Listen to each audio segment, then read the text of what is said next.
Eli stood frozen at the edge of the dusty lot, his small hands trembling as he stared at the weathered building that housed the local biker club. He had never been this close before, and the sight of the massive motorcycles lined in a row made his heart race even faster. He tugged at his sleeves, a nervous habit he could not control, and tried to steady his breathing, but every time he pictured his sister Mia crying out for help, a fresh wave of panic surged through him inside the clubhouse. The afternoon had been loud and rowdy, a mix of laughter, humming engines, and the deep rumble of music that shook the wooden floor. The Hells Angels were gathering, as they usually did, catching up on road stories and sharing the kind of banter that made outsiders wary of approaching them. Even those who had lived in the neighborhood for years kept their distance and chose their routes carefully whenever the bikers were around. But Eli had no time to think about danger or reputation. All he knew was that Mia needed him, and no one else had listened. He had tried to get help from a passerby who brushed him off, thinking he was confused. He tried a nearby shop owner who could not make sense of his frantic speech, and when he tried calling out to a group of teens, they only laughed, believing it was some kind of strange performance. So now he stood here in front of the one place adults whispered about with fear. The one place everyone told him to avoid, yet deep inside Eli knew he had no choice. He took another shaky breath, stepped forward, and pushed open the heavy door with all his strength. The room fell silent almost instantly. Dozens of eyes turned toward him. Rough-looking men with leather vests, patched jackets, and tattoos paused mid-conversation, staring at the small boy who had burst in without warning. The sudden quiet made Eli flinch, but he forced himself to speak before his courage disappeared. "They are hurting my sister," he cried out, his voice cracking from the strain. "They are hurting Mia. Please help." For a moment, no one moved. Many of the bikers looked at one another, unsure how to respond. They were accustomed to handling threats or confrontations from rival groups, not frightened children seeking rescue. The shift in atmosphere was palpable, the earlier laughter fading beneath a heavy veil of confusion. One biker, a tall man with a gray beard, stepped forward. His name was Tank. Known for his intimidating presence and gravelly voice, though feared by many, he had a softness hidden deep within him, a softness he rarely allowed anyone to see. He crouched down, trying to make himself less overwhelming for the trembling boy. "Slow down, kid," he said, gently ignoring the curious looks from his clubmates. "Who is hurting your sister, and where is she?" Eli struggled to form the words. His thoughts came out disjointed as his hands flapped nervously by his sides. "She is in the old warehouse, the one near the train tracks. They took her. I heard her scream. I tried to help, but they pushed me away and told me to leave." The mention of the warehouse caught the attention of several bikers. Rumors about illegal activity there had been circulating for weeks, but no one had acted on them yet. Some believed it was nothing more than teenagers trespassing. Others suspected something darker might be happening. Tank exchanged a meaningful look with two other members.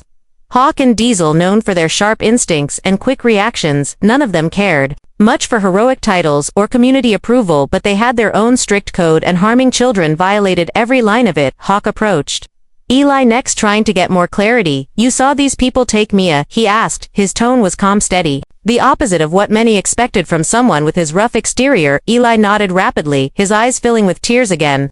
"I tried to call for help, but no one listened. They said she was too loud and they wanted her to be quiet. They dragged her inside. I heard her crying. I know she is still there." The room shifted again. This time the energy felt heavier, more focused. The men who minutes before had been joking and trading stories were now standing in a tight protective circle around the child. The sense of urgency grew with every passing second. Diesel stepped outside to start his motorcycle, signaling to the others that they might need to move quickly. The roar of the engine echoed through the building, a sound that normally inspired fear but now carried a different weight. It felt like a promise, a declaration that the boy would not be ignored. Tank rested a reassuring hand on Eli's shoulder. The boy flinched, then slowly took a shaky breath, grounding himself in the unexpected kindness. "We need to check this out," Tank said, turning to the rest of the group. "If what this kid says is true, someone messed with the wrong people." The bikers nodded in agreement, not out of anger alone, but out of a fierce protectiveness that ran deeper than many understood. Their lives had been full of hardship, chaos, and conflict, and as a result, they had a strange but unbreakable loyalty to the vulnerable. Eli wiped his eyes with the back of his sleeve, but his breathing remained unsteady. He could barely process the sight of so many powerful men preparing to help him. His mind raced with fear for Mia, but something else flickered beneath it. A small, fragile hope. Hawk knelt down beside him again, trying to gauge how overwhelmed he was. "You are coming with us, but you stay close to me," he instructed. "We need you to show us exactly where you saw her last." Eli nodded, his voice barely above a whisper. "I can show you, I remember every sound, every step." The bikers lined up their motorcycles. Engines rumbling like distant thunder, the group moved with an urgency that surprised even those who rode with them daily. They were not acting out of curiosity or bravado, but out of an unspoken understanding that time mattered. As Eli climbed onto Hawk's motorcycle, gripping the leather vest tightly, the world around him blurred. The powerful engine vibrated beneath him, sending a shock of adrenaline through his small frame. The noise, the movement, the wind all threatened to overwhelm his senses. But he focused on one thought: Mia needed him. The bikes roared out of the lot, heading toward the old warehouse that loomed near the tracks. The late afternoon sun cast long shadows across the cracked pavement, making the world appear darker, colder, more dangerous. Eli guided them with shaky gestures, pointing out the path he had taken earlier. His memory, sharp, even under stress, allowed the bikers to move with determined speed. Every turn, every landmark helped close the distance between them and the abandoned structure that had become a cage for his sister. As they approached the area, a tense stillness settled over the group. The warehouse stood in near silence, its broken windows reflecting the fading light like watchful eyes. The air felt heavy as though it carried a warning. Hawk slowed the bike and glanced back at Eli. "You did good, kid," he said. "Now stay close and stay behind us." Eli swallowed hard, his heart thudding like a drum in his chest. He watched as the bikers dismounted, forming a tight line of bodies, ready to face whatever waited inside.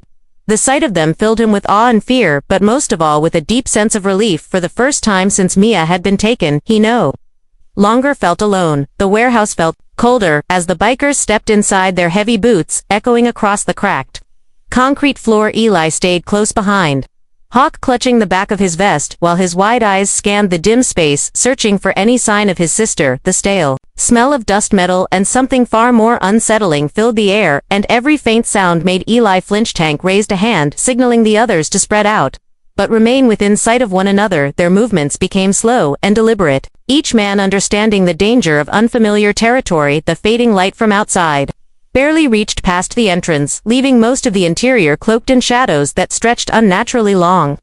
Eli tugged on Hawk's vest, whispering that he heard something. He pointed toward a narrow hallway leading deeper into the building. Hawk nodded and motioned for two others to follow, while Tank and the rest guarded the open area in case anyone tried to ambush them.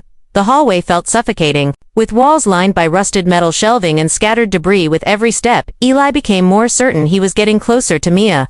He remembered the sharp echo of her cry, the way it bounced off these same walls hours earlier. His heart raced with fear, but he kept moving, trusting the bikers behind him. A soft, muffled whimper broke through the silence. Hawk halted, lifting a hand to quiet everyone. Eli recognized the sound instantly. It was Mia.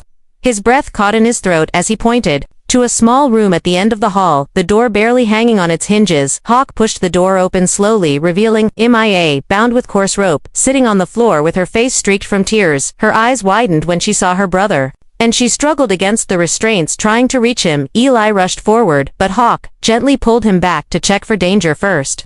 Once Hawk confirmed the room was clear, Tank stepped in, cutting the ropes with a quick motion. Mia collapsed into Eli's arms, sobbing as he held her trembling frame close. Relief washed through him so fiercely it left him breathless.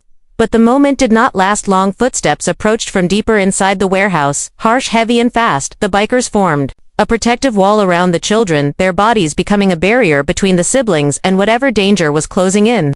A group of men appeared, their expressions twisting in shock when they saw the Hell's Angels waiting for them. The intruders hesitated, clearly realizing they were outmatched. The fierce presence of the bikers filled the hallway, leaving no room for negotiation.